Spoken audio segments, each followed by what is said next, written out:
You can hack a phone where it appears to be off, but it's not actually off. It's just pretending to be off, whereas in fact it's still listening in and doing all this stuff. Your phone is sitting there doing nothing, you think, but it's constantly shouting and saying, I'm here.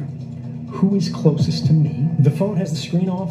You don't know what it's connected to. You don't know how frequently it's doing it. And you don't even know it's happening because you can't see it. The device is talking all of the time. The question we have to ask is, who is it talking to? There is an industry that is built on keeping this invisible. They can see everything about you. They can see everything about what your device is doing, and they can do whatever they want with your device. Wherever you go, your phone goes. It knows what you bought. It knows who you talk to. It knows what you're interested in. It's seen every photograph that you've had. The phone is really an extension of the self. It's a part of you. And when trust in technology is limited, you can't awaken someone who's pretending to be asleep.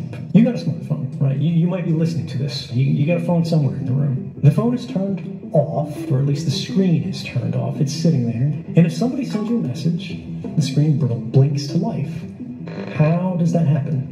How is it that if someone from any corner of the earth dials a number, your phone rings and nobody else's rings? Every smartphone is constantly connected to the nearest cellular tower. Every phone, even when the screen is off, you think it's doing nothing. You can't see it because radio frequency emissions are invisible, but it's constantly shouting and saying, I'm here. Who is closest to me? It's a cell phone tower. And every cell phone tower with its big ears is listening, and it compares notes with the other network towers, and your smartphone compares notes with them to go, who do I hear the loudest?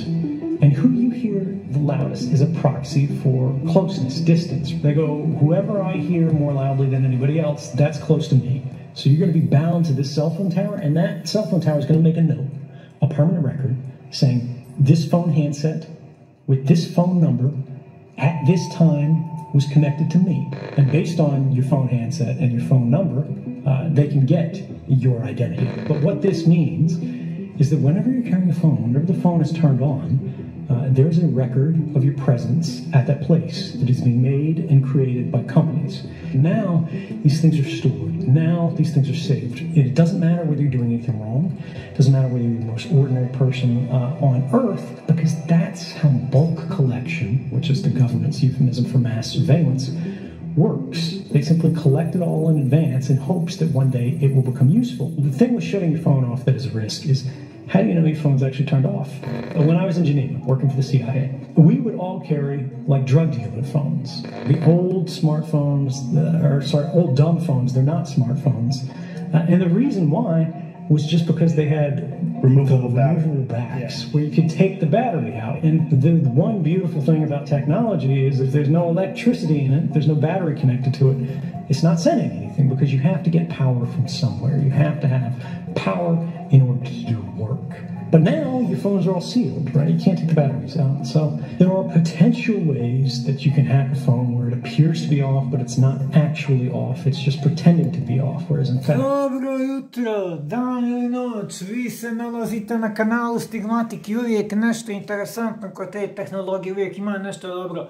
U mojim prvim videima prije 2,5 godine, kad sam tek zalazio u teme transhumanizma, govorio sam da humanista je ovo, a transhumanista je ovo. Znači, kad držite ovo, ono, bukvalno, dođu da kažem, znači, kada već koristite mašinu koja vas spaja s cijelim svijetom i već ste malte ne produžena ruka. Neko će, sad će ugrađivati, sad će vratiti već šta će raditi. Uglavnom, Snowden je to odlično objasnio zašto su neki telefoni pametni, zašto neki nisu, koliko je sve ukonektovano, umreženo i koliko treba pohrane za sve to. Ovaj video je urađen zaista pod jako teškim okolnostima jer smo oboje bolesni, fasovali smo malo temperature jer su ove promjene nevjerovatno zbog svjetskog prvenstva klimatske. Ja mislim da se zbog toga je nemoguće da odjednom sunce pa zimetina. Uglavnom, ne želim da pravim dug video, želio sam da čujete ovu baš poruku, semplovanu, jaku, jer sam o tome pričao u mnogo svojih videa, koliko je mobitel nešto s čime vas nađu, nešto stvar mobitel više nije telefon, mobitel je sve sem telefona, to je zadnja stvar koja se na mobitelu danas koristi. I ovo će biti vjerovatno drago ovim Instagram fanovima, Instagramšama, što i mi zovemo, da su neko i nešto, da su bitni, jel? Jer i CIA ih provjerava i ovi ih provjeravaju i oni u suštini, to je samo dio procesa, znači prolaziš kroz jedan proces koji prolazi svako ko ima telefon, pa i ti i ona NETA iz nekog sela i neki lik iz Njujorka i neki terorista iz Sirije, ne znam, nijađe iz neke zemlje, da sad ne stigmatiziram neku zemlju.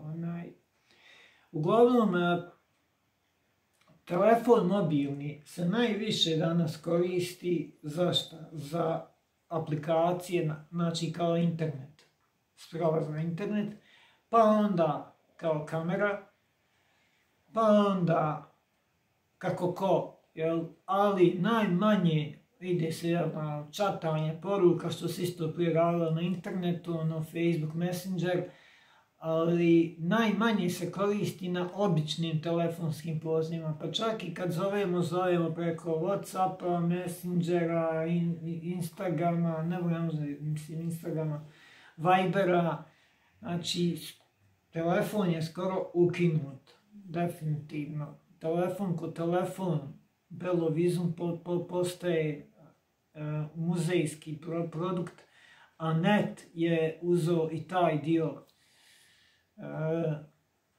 tehnologije, jel? Ovo mi je teško da pričam, zaista nadam se da ćete imati razumijevanja jer ipak radim pod temperaturom, ali nisam htio da izostanem, znači da upišemo se i ovaj vikend. Pozdravljamo vas, želimo vam ugodan vikend, uživajte i očekujte puno dobrih videa narednih dana. Ćao, pozdravljam vas Stigmatik i Lex.